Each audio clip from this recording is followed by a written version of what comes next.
Indiana News Desk is made possible in part by the following: IU Health Southern Indiana physicians, primary care and specialty care providers now accepting new patients in Bloomington and throughout South Central Indiana. siphysicians.org. The IU School of Education, preparing teachers, scholars, and administrators to improve teaching and learning in Indiana and around the world. More at education.indiana.edu. Main Source Bank, headquartered in Greensburg, Indiana, offering products and services to fit every stage of life. More information at mainsourcebank.com. Main Source, life needs a great bank. Member FDIC and equal housing lender. Smithville Fiber, the Gigacity Company. Fiber Internet, HD, and digital IPTV in Southern Indiana. More information at smithville.com. And by WTIU members. Thank you. Coming up on Indiana News Desk, we travel to Scott County. It's been 2 years since an HIV outbreak thrust this small community into the international spotlight. The authorities would probably say there's great change, but if there's any change at all, it's very minimal. Nutrient runoff is creating a dead zone in the Gulf of Mexico. Coming up, why people who are trying to fix the problem are looking to Indiana and the shores of the Wabash in particular. And a look at a law going into effect next month that aims to protect pets in hot cars. Plus, we get a close-up look at a new exhibit at the Indianapolis Zoo. Those stories, plus the latest news headlines from across the state, right now on Indiana News Desk.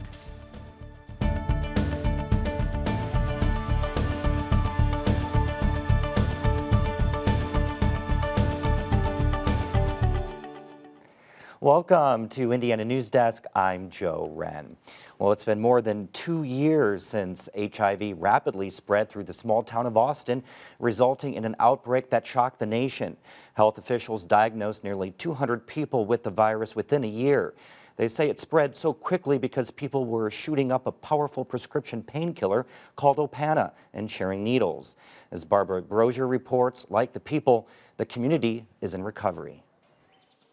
This Austin neighborhood is often referred to as the epicenter of Indiana's HIV outbreak. At the height of the public health crisis 2 years ago, there was constant foot traffic. People who neighbors say would do anything to find their next fix.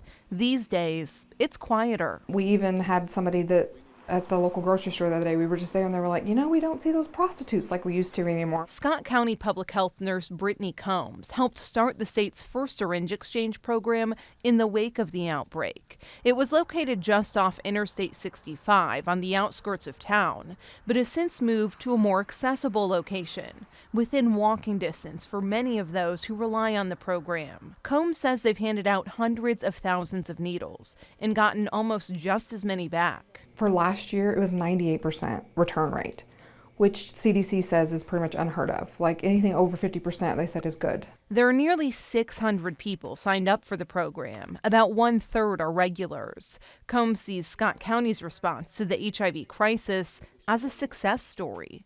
But perception of the program is still a problem. To be honest with you, I'm firmly against the needle exchange program. I don't think it really solves anything. I think it just masks the issue. Brett Mayer is one of many people in Scott County who's been personally touched by the drug epidemic. I've had 3 friends overdose in the past, couple months. Close friends, people I would consider family. But Mayer says he doesn't have sympathy for those in the community who are battling addiction. He sees it as a mindset instead of a disease, and says the needle exchange is only fueling the problem. They pull these people over, and because they have this needle exchange card, they can have 100 needles in their car or however many it may be. It's just pathetic. Clyde Polly shares the same opinion, even though his son was directly impacted by the HIV outbreak. The authorities would probably say there's great change, but if there's any change at all, it's very minimal. There's druggies everywhere. They're on every corner. Polly says people in his neighborhood don't have much going for them. Unemployment in Scott County is higher than the state average, and this area consistently comes in last in an annual county-by-county health ranking of Indiana. Polly says even if people want to leave Austin, many are stuck. This house is paid for, but it'd be hard for me to pull up stakes and leave. Combs says those types of negative comments are hard to hear. She's poured her heart and nearly all of her energy into trying to help the community she works in. It took us generations to get in it, and it's going to take us a long time to get out of it. She acknowledges there are areas that need improvement. There's still a drastic need for homeless shelters and stable housing in Austin, which makes the relapse rate high. But more people have health care coverage here than they did 2 years ago. Combs says the health department often goes weeks without diagnosing a new case of HIV. 2 years ago, they were seeing just as many cases in 1 week as they would during an entire year.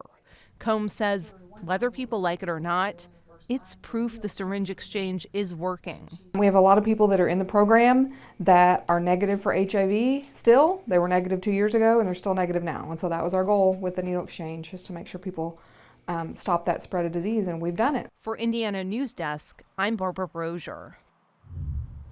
Recently released state data shows Scott County by far had the highest rate of opioid overdose deaths from 2011 to 2015. President Trump announced Thursday afternoon that the United States would withdraw from the Paris Climate Agreement, sparking outcry from both domestic and international leaders.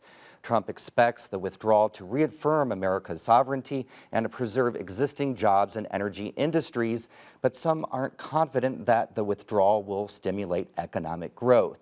Joining us today to discuss the withdrawal is former General Counsel of the Environmental Protection Agency and current Indiana University law professor Jim Barnes. Thank you again for being here today. A group of mayors, including Bloomington's John Hamilton, have spoken up and said that this won't see the economic growth that Trump says it will. What do you think? Well, I think they're directly on point on that question. I mean, there's lots of evidence that the United States in many parts of the country is moving toward a renewable energy future in terms of solar, wind energy, and so on, and that the jobs in the coal industry, which Trump seemed to be thinking about, are going to continue to diminish. Coal may not ever completely disappear from our energy mix, but I think the future is with the new technologies, and that's where the U.S. ought to be putting its innovation and its efforts, because that's where the jobs are going to be in the future. And then just bringing this back home here to Indiana, what kind of impact will that have here on the economy? Well, I think the overall impact is likely to be probably negative, because the coal industry here is not going to revive. The public utilities are already moving to the cheaper and cleaner natural gas. So if you're putting your eggs in the basket of renewing the coal industry, I think it's like investing in a horse and buggy business when automobiles have already come on the scene. So several U.S. states, New York, California, Washington, they pledged to pick up Trump's slack in reducing America's greenhouse emissions. Do you expect Indiana to join these states? That's hard to say. Indiana has rarely been what you'd call a leader when it comes to environmental protection, and certainly the signs from former Governor Pence, and I think even the current governor, would not lead me to have any optimism on that front. Mm-hmm. How about just in terms of business leaders and Hoosier industry and the environmental impact? We have about 30 seconds. Well, I think we saw that a large group of industry leaders were urging the president not to walk away from that agreement, because if you're not part of it, part of that conversation, the world's going to go on and decisions are going to be made, and you're not going to have a chance to be a player in that. All right. Well, we'll have to wait and see. Thank you very much for being here today. Sure, my pleasure. Now for headlines, we go over to Lindsay Wright, who has the latest on this week's top stories. Thanks, Joe. The Indiana Supreme Court heard arguments over whether a Department of Child Services caseworker's lawsuit against the agency will move forward. Only one of Indiana's 19 DCS regions meets mandatory caseload limits at this time. Chief Justice Loretta Rush did not indicate a timetable for the court's ruling. A Court of Appeals decision in favor of transgender student protections is expected to influence policy in Indiana schools.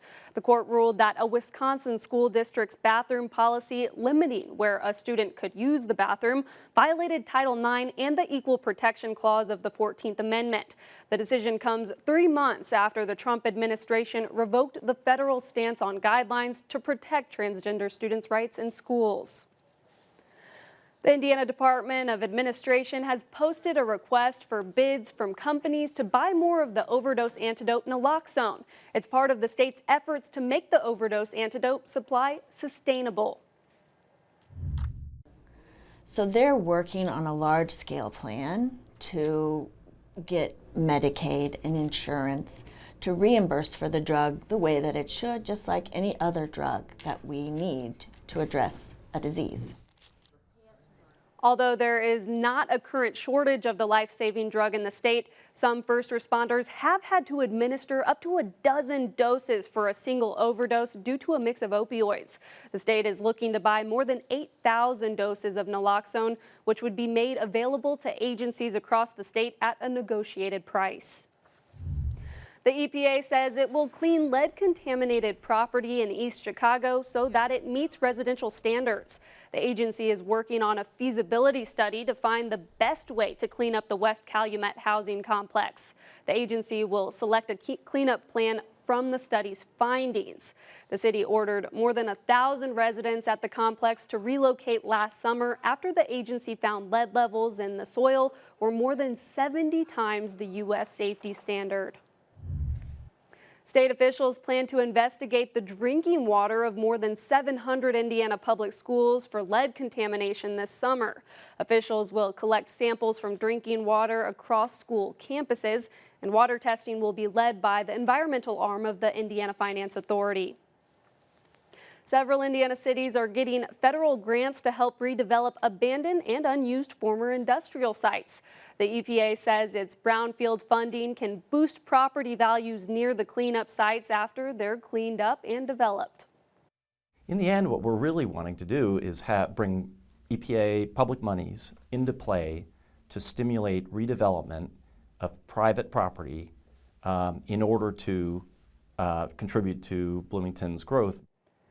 Indiana's total share of the EPA money is about $2 million. A Republican Party official with a lucrative deal to develop the pavilion at Indiana Dunes State Park hopes to break ground on the next phase of the project by Labor Day.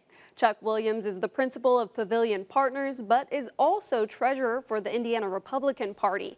His group first proposed construction of the Banquet Center in 2010. The General Assembly got involved last year and passed special legislation that overturned several rulings denying Williams a liquor license. Environmentalists also have opposed that deal. With multi-use paths showing up around Bloomington, some residents are looking for more places to ride their bikes. As Tyler Lake reports, the issue has made its way to the Bloomington City Council, where both sides of the conversation are worried about safety. The updated ordinance is written to both allow cyclists more safety and includes permissions to ride on some sidewalks and multi-use paths. It's really the only choice for a bicyclist other than to stay home. You have not created a transportation infrastructure in which a bicyclist can go anywhere they want safely. But some council members say they worry the regulations over sidewalk riding would be difficult to enforce. Other residents are concerned about how safety and commerce could be affected by the new rule. But if you're going to put bicycles on sidewalks, on Kirkwood, around the square, or other places downtown where people frequent, I think you're going to have fewer people coming downtown. The Bloomington City Council will debate the changes at their August 9th meeting. For Indiana News Desk, I'm Tyler Lake.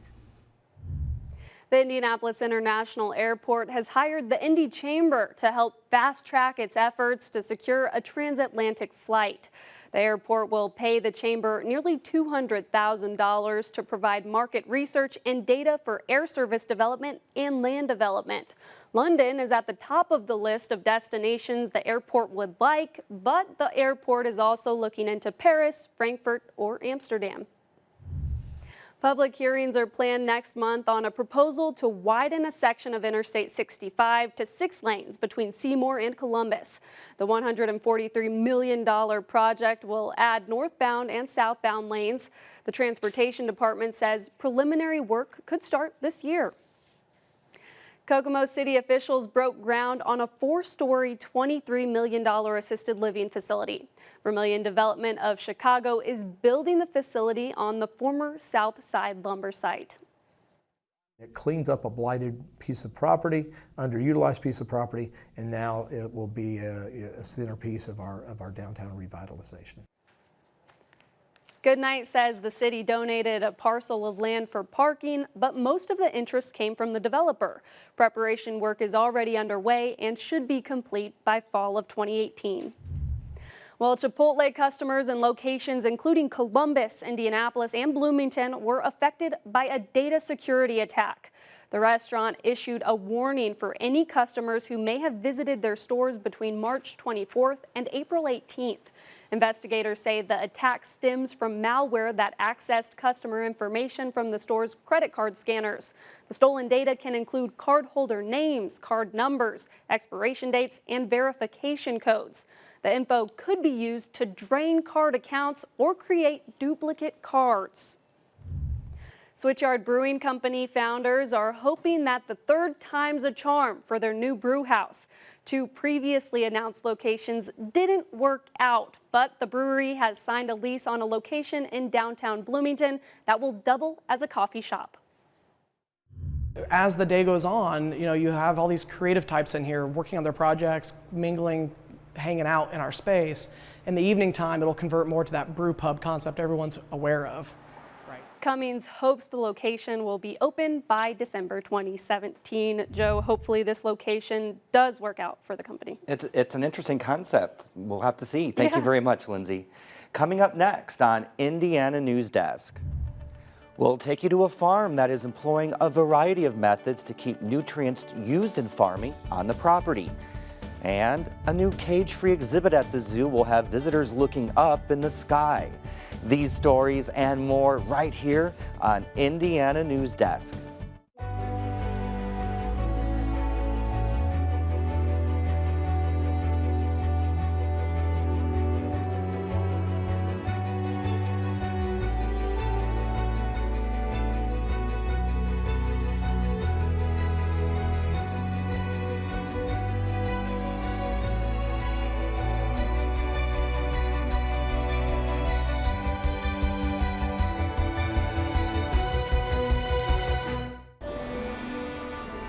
We are a nation of explorers.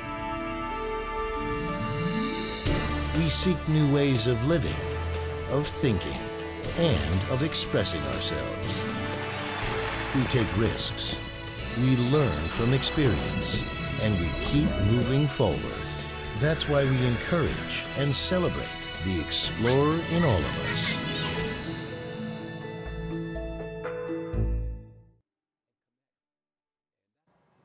Welcome back to Indiana News Desk. Nitrogen is on its way to the Gulf of Mexico. The nutrients headed there now will be the same ones responsible for a large dead zone this summer. Dead zones are large areas that lack oxygen, making it difficult for aquatic life to survive there.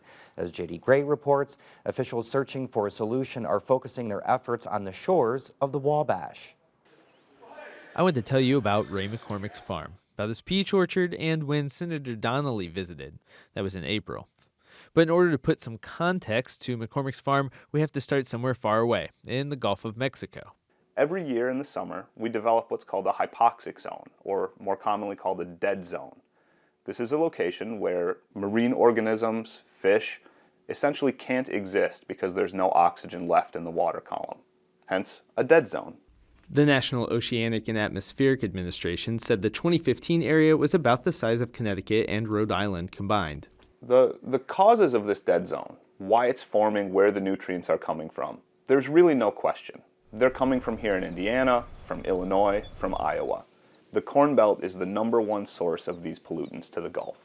The nutrients are the ones used in farming, nitrogen and phosphorus. Rainfall carries the nutrients off the farmland. According to Ward, the nitrogen eventually makes its way to the Wabash River and the Mississippi River, where they empty out into the Gulf of Mexico.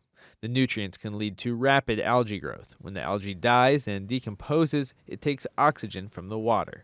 With no oxygen, fish and other aquatic life cannot survive. So the question is, how do you maintain your food supply and your energy supply without this environmental impact?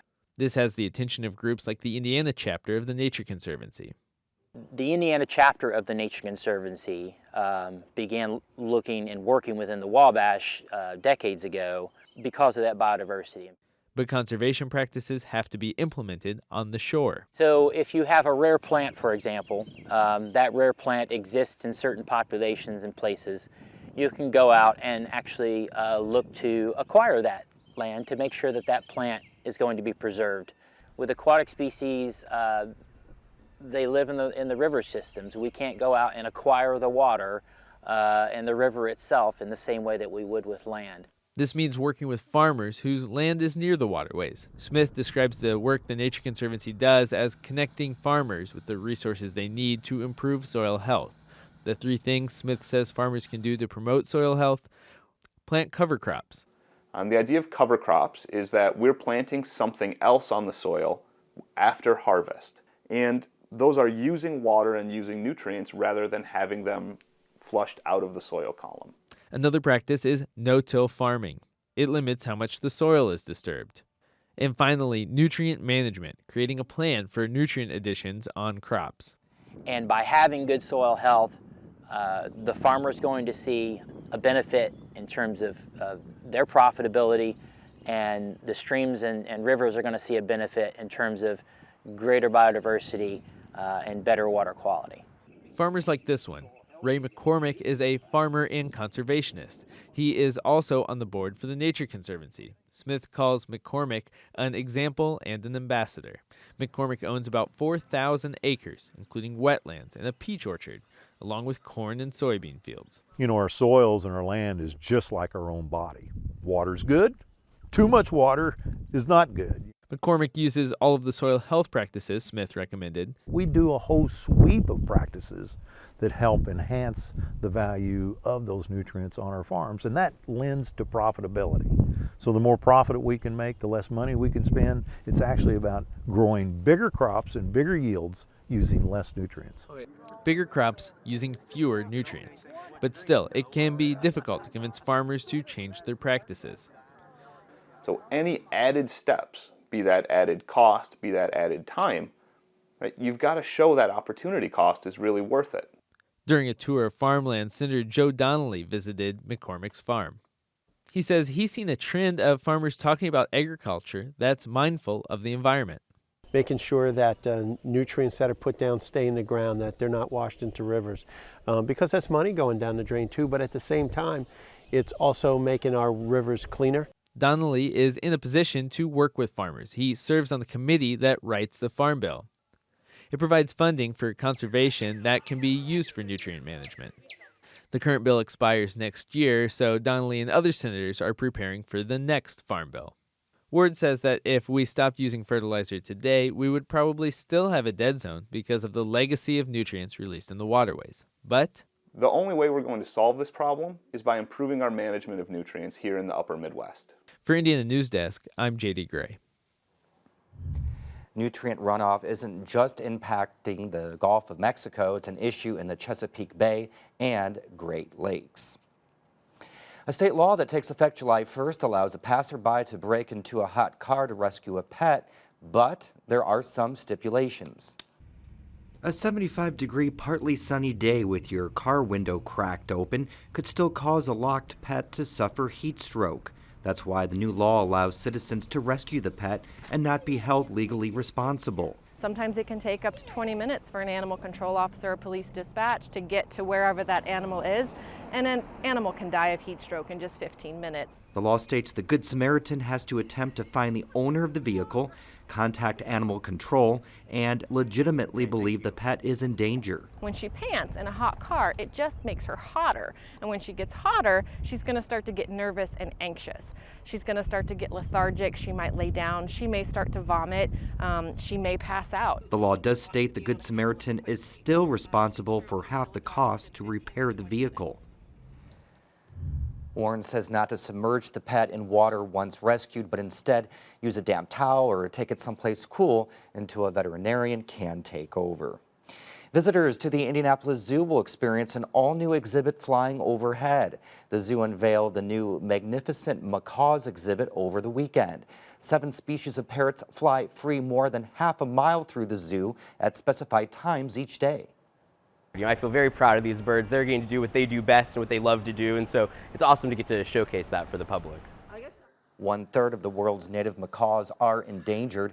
Zoo staff say they hope the new exhibit will raise awareness of the importance of preserving these species.